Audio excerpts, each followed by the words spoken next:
नमस्कार दोस्तों, मेरा नाम है मोहित यादव। स्वागत है आप सभी का हमारे चैनल में द हेल्पिंग हैंड्स। ठीक है, कल हमने किया था क्रॉप मैनेजमेंट एंड प्रोडक्शन के बारे में। आज हम करेंगे लाइट यानी प्रकाश के बारे में। होप आपको वो वीडियो पसंद आई होगी, उम्मीद करता हूँ ये भी आएगी। आपको इसकी भी पीडीएफ अवेलेबल हो जाएगी, आप उसको डाउनलोड कर सकेंगे लिंक में। सबसे पहले जान लेते कि लाइट होती क्या है। The energy from any substance that allow you to see objects clearly, यानी किसी भी सब्सटेंस से ऐसा कोई भी सब्सटेंस जो एनर्जी एमिट करता हो, यानी जो प्रकाश को निकालने की प्रक्रिया करता हो, उसे कहते हैं लाइट, जिसकी वजह से हम चीजों को देख पाते हैं। अब बात ये कि जो लाइट है उससे हम चीजों को देखते कैसे हैं। How light make things visible, light की वजह से ही क्यों देख पाते हैं हम चीजों को, क्योंकि जो लाइट होती है, light falls on object and gate reflected back. यानी लाइट जब किसी ऑब्जेक्ट पे गिरती है, यानी जैसे आपने रूम की लाइट ऑन करी और वो किसी ऑब्जेक्ट पे गिरती है, तो आपको विजिबल कैसे होता है? वो इसीलिए होता है क्योंकि लाइट जब ऑब्जेक्ट पे गिरती है तो वो ऑब्जेक्ट उसको वापस रिफ्लेक्ट करता है, जो कि हमारी आईज में आता है और हमें पता लग जाता है कि हमारे सामने क्या है। और ये प्रोसेस बहुत ही तेजी से होता है क्योंकि हमारा ब्रेन बहुत ही फास्ट काम करता है। ठीक है, अब हमने यहाँ पे एक वर्ड यूज किया, रिफ्लेक्टेड, यानी रिफ्लेक्शन। रिफ्लेक्शन होता क्या है? रिफ्लेक्शन होता है कि बाउंसिंग बैक ऑफ लाइट, यानी लाइट किसी चीज पे गिरे और वो वापस आए। ठीक है, उसको कहते हैं रिफ्लेक्शन। ठीक है, जैसे कि एक तरीके से परछाई कह सकते हो आप। अब लॉज ऑफ रिफ्लेक्शन क्या होते हैं? लॉज ऑफ रिफ्लेक्शन, अगर हमें लाइट के बारे में जानना है तो हमें इसके बारे में, इसके लॉज पढ़ने होंगे, इसके कुछ रूल्स होते हैं, हमें वो भी पढ़ने होंगे। ठीक है, तो पहला होता है angle of reflection is always equal to angle of incidence, यानी angle I equal to angle R, always. ये हमेशा रहेगा। अगर ये फॉलो नहीं होता तो वो लॉ ऑफ रिफ्लेक्शन नहीं कहलाएगा। इसका मतलब है कि जब कोई लाइट किसी ऑब्जेक्ट पे गिरती है तो वो उतनी ही एंगल पे डेविएट होगी जितने पे वो गिरी थी। अगर यहाँ आई है तो ये आर, ये दोनों एंगल हमेशा इक्वल होंगे। ठीक है, ये भी मैं आपको डायग्राम बना के अच्छे से एक्सप्लेन करूंगा। ठीक है, दूसरा होता है नॉर्मल, इंसिडेंट रे और reflected ray all lie in the same plane, यानी ये सारा जो भी काम होगा ये सारा एक ही प्लेन पे होगा। यानी 2D प्लेन नहीं होगा, 3D प्लेन नहीं होगा, वन प्लेन होगा। एक ही प्लेन के अंदर लाइट गिरेगी, उसी के अंदर रिफ्लेक्ट होगी, उसी के अंदर नॉर्मल होगी। ठीक है, ये सारी चीजें, ये तीनों मैं भी आपको अगली में अभी एक्सप्लेन करता हूं। इतने आप ये नोट डाउन कर दीजिए। ठीक है दोस्तों, पिछले पार्ट में मैंने नाम लिया था तीन चीजों का, इंसिडेंट रे, रिफ्लेक्टेड रे और नॉर्मल। अब ये होती क्या है?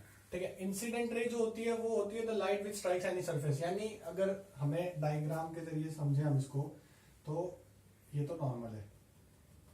सॉरी, एक मिनट को, ये हमने कोई लाइट यहां से यूं लाइट स्ट्राइक करी। ठीक है, इसे कहते हैं इंसिडेंट रे।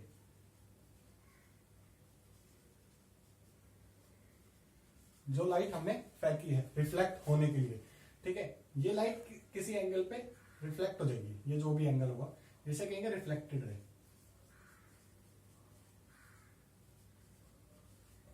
ठीक है, और ये एंगल पता करने के लिए जो बीच में हमने इमेजिनरी लाइन बनाई, इसको कहते हैं नॉर्मल।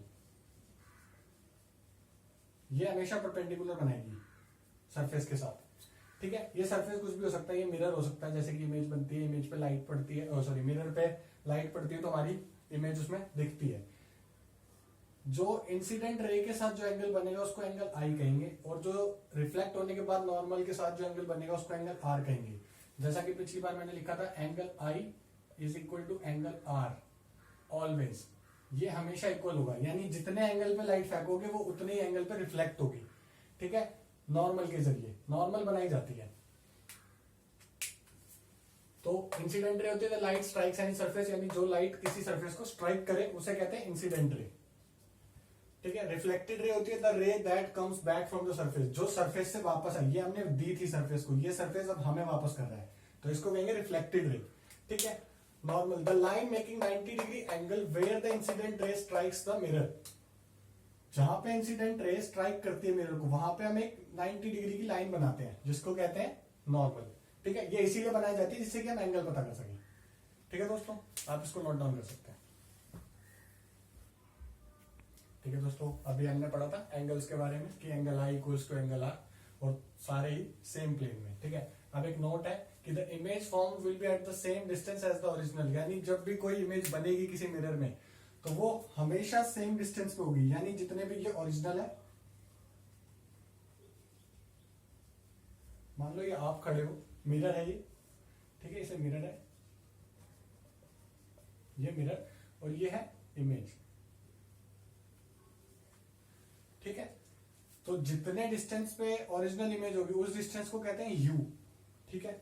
और जितने डिस्टेंस पे इमेज होगी उसे कहते हैं वी। तो U is always equals to V, चाहे आप कैसे देखो। मिरर में भले ही ना लगता हो कि हम इक्वल है या नहीं है, ठीक है। और ये हमेशा बराबर होगा। और हाइट तो ऑलवेज, हाइट का आप कुछ कह नहीं सकते क्योंकि वो मिरर पे डिपेंड करता है। अगर वो प्लेन मिरर है तो वो दोनों इक्वल है। अगर मिरर में कुछ भी इधर उधर है तो हाइट भी हमेशा छोटी बड़ी दिखेगी। वो कुछ मिरर होते हैं ना जिनको मैजिक मिरर कहते हैं, किसी में छोटे दिखते हैं, किसी में मोटे लंबे हो जाते हैं, तो उसके केस में हाइट डिफरेंट हो सकती है। लेकिन प्लेन मिरर के केस में हाइट हमेशा सेम रहेगी, ठीक है।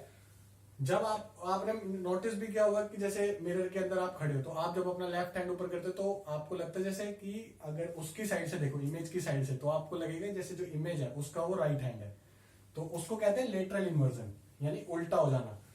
Left appears right and right appears left of the object, ठीक है, उसे कहते हैं लेटरल इन्वर्जन। तो ये दो थे, इन दो को आप नोट कर लीजिए, ठीक है दोस्तों। अब हम पढ़ते हैं रेगुलर रिफ्लेक्शन, इर्रेगुलर रिफ्लेक्शन और डिफ्यूज्ड रिफ्लेक्शन। डिफ्यूज रिफ्लेक्शन इसी का दूसरा नाम है, ठीक है।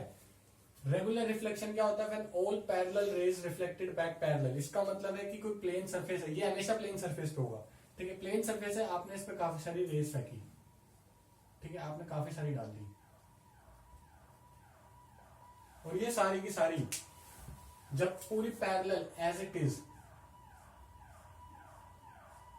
रिफ्लेक्ट बैक होगी उसको कहते हैं रेगुलर, यानी जो होना चाहिए, ठीक है। ये इसका मतलब है रेगुलर रिफ्लेक्शन। आपने पैरेलल रेज डाली और वो पैरेलल ही रिफ्लेक्ट हो गई, इंसिडेंट पैरेलल करी और रिफ्लेक्ट भी पैरेलल भी, उसे कहेंगे रेगुलर रिफ्लेक्शन। इर्रेगुलर रिफ्लेक्शन में सरफेस कैसा भी हो सकता है, ठीक है। सरफेस प्लेन नहीं होगा लेकिन सरफेस टेढ़ा मेढ़ा कुछ भी हो सकता है। आपने इसके ऊपर रेज डाली, इंसिडेंट करी कुछ रेज, और वो अनपैरेलल हुई, यानी जरूरी नहीं, ऐसे भी हो सकती है, ऐसे भी हो सकती है, कैसे भी हो सकती है।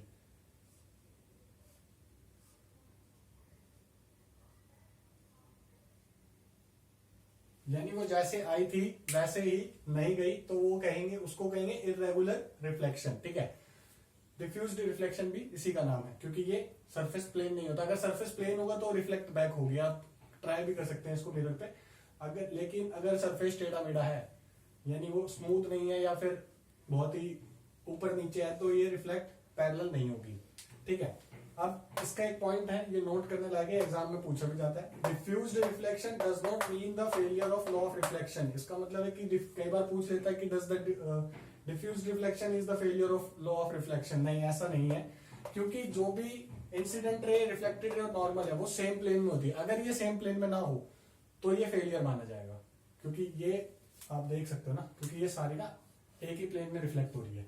ये तो नहीं हो रही यहां से जाके इधर घुस गई, नीचे तो जा नहीं रही, या इधर उधर तो हो नहीं रही। अगर ये इधर उधर हो, मतलब सेम प्लेन में ना हो, तो ये लॉ ऑफ रिफ्लेक्शन का फेल है, ठीक है। आप इसको नोट डाउन कर सकते हैं, ठीक है भाई। अब पढ़ते हैं luminous object, non luminous object और डिस्पर्जन ऑफ लाइट, ठीक है। ल्यूमिनस ऑब्जेक्ट वो होते हैं हैव देयर ओन लाइट, जैसे कि सन हो गया, स्टार्स हो गए, लाइट बल्ब हो गया, ठीक है। मतलब जो खुद ब खुद लाइट एमिट करते हैं, जो खुद लाइट निकालते हैं, उनको कहते हैं ल्यूमिनस ऑब्जेक्ट, ठीक है। उसी का ठीक उल्टा होता है non luminous object. Non luminous की खुद की लाइट नहीं होती, वो रिफ्लेक्ट करते हैं दूसरों की लाइट को, जैसे कि मून हो गया, ठीक है, प्लास्टिक हो गया, ठीक है। मून जो मून की खुद की लाइट नहीं है, वो सन की लाइट को रिफ्लेक्ट करता है, जिससे हमें लगता है वो मून की लाइट है। प्लास्टिक पे कभी आप लाइट मारते हो तो वो चमकता है, जिससे कि वो रिफ्लेक्ट करता है, इसी वजह से वो शाइन करता है थोड़ा, ठीक है। डिस्पर्जन ऑफ लाइट क्या होता है? डिस्पर्जन ऑफ लाइट और एक होता है scattering of light.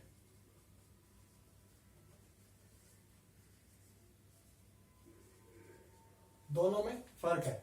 Dispersion of light होता है splitting of light into its colours, यानी कोई एक लाइट है, व्हाइट लाइट, उसका उसके कलर्स में टूट जाना। 7 कलर टूटते हैं हमेशा, जिसको हम उल्टा लिखते हैं। इसी में कंफ्यूजन होती है बच्चों को कि वो सीधा लिख देते हैं, बट इसे उल्टा लिखा जाता है, जिसको हम पैटर्न का नाम दिया है विबग्योर, यानी V for violet, indigo, blue, green, yellow, orange और रेड, ठीक है। रेड की वेवलेंथ सबसे ज्यादा होती है, मतलब कि ये हमेशा इस लोता कलर एक ऐसा है जिसको हम काफी दूर से भी नोटिस कर सकते हैं, इसीलिए इसको पुलिस की कारों पे, एम्बुलेंस पे सायरन के तौर पे यूज किया जाता है, जिससे कि इमरजेंसी का पता लगे दूर से। आप टावर्स वगैरह के ऊपर भी देख सकते हो रेड लाइट ही लगी होती है, वो यही कारण है कि इसकी वेवलेंथ सबसे ज्यादा होती है, ठीक है। और स्कैटरिंग ऑफ लाइट होता है जिसकी वजह से रेनबो बनता है, ठीक है, यानी लाइट का फैल जाना। जब बारिश की बूंदों से लाइट पास करती है व्हाइट, तो वो टूट के फैल जाती है, जिसकी वजह से हमें रेनबो दिखता है, ठीक है, वो स्कैटरिंग ऑफ लाइट होता है। और डिस्पर्जन ऑफ लाइट होता है कि किसी एक लाइट का 7 कलर में बस टूट जाना, जो हम प्रिज्म के द्वारा देख सकते हैं एक्सपेरिमेंट करके लैब्स वगैरह में, या घर पर भी कर सकते हो आप कभी। अगर आपके घर में कोई प्रिज्म हो, आप उसमें सन की लाइट, अगर उसमें सन की लाइट रिफ्लेक्ट होगी तो उसमें ये 7 कलर दिखेंगे आपको अपने घर में अलग अलग जगह पे, जिस जगह पे वो रखा है उसके अकॉर्डिंग, ठीक है। स्कैटरिंग ऑफ लाइट में टूट के बिखरना, उसी से रेनबो बनता है, ठीक है। होप आपको समझ आया होगा, आप इसको नोट डाउन करिए, ठीक है भाई। अब हम पढ़ेंगे ह्यूमन आई के बारे में। हमारा टॉपिक है ह्यूमन आई। ह्यूमन आई हमारी एक तरीके से ना स्पेरिकली बॉल है, बॉल होती है जैसे, वो स्पेरिकल है, रोटेट होती है, सबको पता है। ये नहीं 360 घुमा दो, ठीक है। ये जो बीच में जो जगह होती है, इस पूरे को कहते हैं विट्रियस ह्यूमन। ये एक लिक्विड टाइप होता है जो कोई आंख के अंदर नमी बना के रखता है, यानी ह्यूमस रखता है, जिससे कि आंख सूखे ना। अगर आंख सूख जाती है तो लाल हो जाती है, जिससे कि उसमें दर्द होता है फिर, अगर ये लिक्विड कम है तो, ठीक है। ये जो 2 मसल है, यानी जो हमारी आंख के बिल्कुल साइड में है दोनों के, जो लेंस को रोक के रखते हैं, उनको कहते हैं सिलेरी मसल्स, ठीक है, जो उन दोनों को रोक के रखते हैं। ये जो बीच और इसको, ये जो बाहर वाली लेयर है, इसको कहते हैं कोरोना। ये व्हाइट कलर की होती है, पूरी की पूरी व्हाइट होती है, जिसके अंदर हमारा प्यूपिल होता है, इरिस होता है, और क्रिस्टलाइन लेंस, जो हमारा एडजस्ट होता है लेंस, ठीक है। जो लेंस लगाते हैं ना डॉक्टर, जिसकी आंख कमजोर होती है, लेंस, वो क्रिस्टलाइन लेंस ही होता है, ठीक है, आर्टिफिशियल होता है बस वो। कॉर्निया व्हाइट कलर की लेयर होती है, ठीक है। ये स्ट्रॉन्ग होती है, इसलिए इतनी भी नहीं कि पत्थर मार के फोड़ दो किसी की, ठीक है। ये स्ट्रॉन्ग इतनी होती है कि ये आपके आंख को ना बस प्रोटेक्ट कर लेती है चीजों से, ठीक है। एक्वस ह्यूमर, ये जो व्हाइट व्हाइट लिक्विड सा दिख रहा है, इसको एक्वस ह्यूमर कहते हैं, जिससे कि ये जो आंख को रोटेट होने में मदद करता है, ठीक है। प्यूपिल, ये इरिस के ठीक अंदर होता है। ये जो ऊपर एक छोटी सी लेयर दिख रही है, इसको इरिस कहते हैं, और इरिस के ठीक अंदर होता है प्यूपिल, ठीक है। प्यूपिल का जो साइज है वो इरिस पे डिपेंड करता है। अगर लाइट ज्यादा आ रही है तो वो साइज कम कर देगा, और लाइट कम है तो वो साइज ज्यादा कर देगा। जैसे कि आप किसी अंधेरे वाले रूम में जाते हो तो आप बड़े ही गौर से देखते हो कि कौन सी चीज कहाँ है। अगर लाइट कम है तो वहां पे, तो उसमें उस टाइम प्यूपिल का जो साइज है वो बड़ा हो जाता है, ठीक है। ये था। और ये होता है ऑप्टिक नर्व। जब भी कोई इमेज बनेगी वो आपकी रेटिना पे बनेगी। यहाँ से आपने कोई लाइट देखी, आपने कुछ भी देखा, वो उसकी इमेज ना इसके ऊपर बनेगी, इस लेयर के ऊपर। और ये लेयर डायरेक्टली कनेक्टेड होती है ऑप्टिकल नर्व, जो कि डायरेक्टली ब्रेन के पास सिग्नल भेजती है कि आपने क्या देखा। और ये कुछ ही सेकंडों में होता है ये काम, पता भी नहीं लगता, बहुत ही स्पीड से होता है ये काम, ठीक है। तो ये था आपका आई का डायग्राम। अब हम इसके आगे पढ़ेंगे आई की केयर्स के लिए, मतलब आई को कैसे बचाया जा सकता है, प्रोटेक्शन क्या क्या आई की, ठीक है। आप इसे नोट डाउन कर सकते हैं, ठीक है भाई।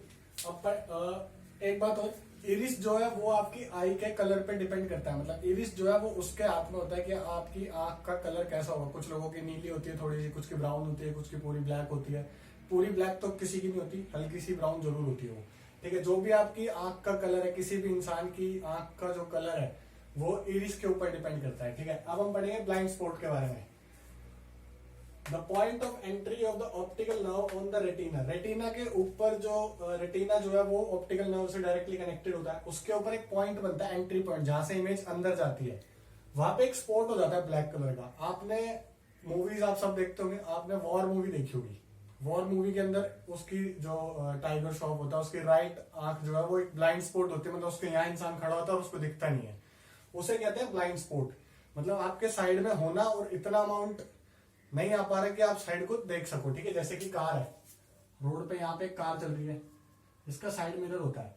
जब कार यहाँ पे होगी कोई और दूसरी कार, तो इस मिरर में दिख रही होगी, लेकिन अगर यही कार थोड़ी शिफ्ट होकर इधर आ जाए तो इस मिरर में दिखना बंद हो जाती है, ठीक है। इसको आप एग्जाम्पल बोल सकते हो कि ये एक ब्लाइंड स्पॉट का एग्जाम्पल है कि आपको ठीक अपने साइड में नहीं दिख रहा है, उसको ब्लाइंड स्पॉट कहते हैं, ठीक है। हमारे आंख के अंदर 2 सेल होते हैं, एक कोन सेल और एक रॉड सेल्स, ठीक है। कोन सेल्स का काम, ये इनका नाम कोन सेल और रॉड सेल इसीलिए इसी शेप के होते हैं, ठीक है। ये कोन की शेप का होता है, ये रॉड टाइप शेप का होता है। तो कोन सेल जो होता है वो डिटेक्ट करता है कलर्स। वो आपको जहां भी आप जाते हो, आप कुछ भी देखते हो, तो वो कलर पहचानने में कोन सेल डिटेक्ट करता है। जिसको कलर प्रॉब्लम होती है, मतलब जिसको कम कलर्स में कंफ्यूजन होती है, रेड को ब्लैक बोलता है या ब्लैक को रेड, जो भी बोलता है, वो उसके कोन सेल्स इतने कमजोर होते हैं, इसी वजह से वो बोलता है ऐसा, ठीक है।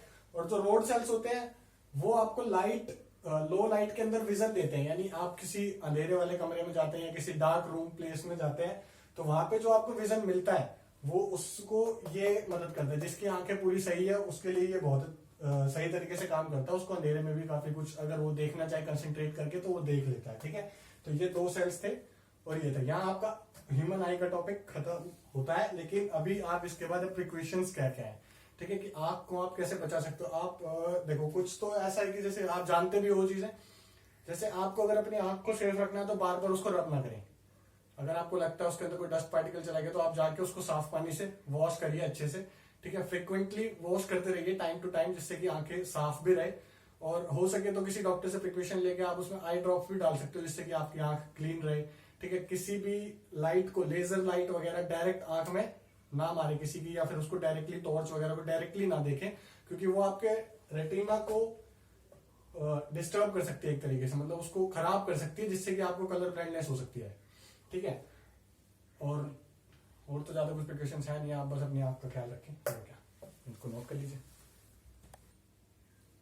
ठीक है भाई। अब हम पढ़ते हैं, अब हमारे 2 ही टॉपिक बचे हैं, एक ब्रेल सिस्टम और एक कैलिडोस्कोप, ठीक है। ब्रेल सिस्टम क्या होता है? ब्रेल सिस्टम उन लोगों के लिए है जो विजुअली चैलेंज्ड है, मतलब जिनको कम दिखाई देता है, यानी बहुत ही कम। वो ये इस सिस्टम में क्या है कि इस सिस्टम में ना जो लेटर्स होते हैं वो थोड़े 3D भी हो सकते हैं, या फिर पेजेस के अंदर ना होल करके बनाए जाते हैं, जिससे कि कोई इंसान उनको छू के आइडेंटिफाई कर ले, जो कि आपने कई बार देखा भी होगा। इसकी बहुत सारी बुक्स भी आती है। ये जो सिस्टम है ये 1932 में लाया गया था, जिससे कि जो ऐसे लोग हैं जिन्हें कम दिखाई देता है, विजुअली चैलेंज्ड पर्संस के लिए जिन्हें कम दिखाई देता है, वो छू के पता कर सके, वो भी चीजों को अच्छे से पढ़ सके, लिख सके, क्योंकि ऐसा था नहीं, हक तो सबका पढ़ने का, ठीक है। वो चीजों को आइडेंटिफाई कर सके ध्यान से, ठीक है। ये सिस्टम उसी के लिए, ये एग्जाम में इतना पूछा भी नहीं जाता, ठीक है। अब ये जो कैलिडोस्कोप है, कैलिडोस्कोप एक स्कोप टाइप ही होता है, ट्रायंगुलर या सर्कुलर कुछ भी हो सकता है, किसी भी शेप का हो सकता है, ठीक है। इस ऑब्जेक्ट से क्या है कि कलरफुल मल्टीपल पैटर्न्स बनाने के लिए यूज होता है ये, ठीक है। इसको बनाने का लिंक मैंने आपको पीडीएफ में दे दिया है, जब आप डाउनलोड करोगे उसको तो आपको पीडीएफ डाउनलोड करोगे तो उसके एंड में इसका नाम लिख के मैंने लिंक नीचे दिया हुआ है, आप उस पर क्लिक करते ही इसकी वीडियो आ जाएगी, जैसे जैसे भी ये बनता है। आप इसको घर पे भी बना सकते हैं, ये बहुत आसान है, ठीक है। इसका कुछ ज्यादा यूज भी नहीं है, बस ये कलरफुल पैटर्न्स देखने के लिए होता है, ठीक है। तो यहाँ आपके चैप्टर की समाप्ति होती है। Thanks for watching and please do not forget to subscribe, like and share the video. I hope you like the video.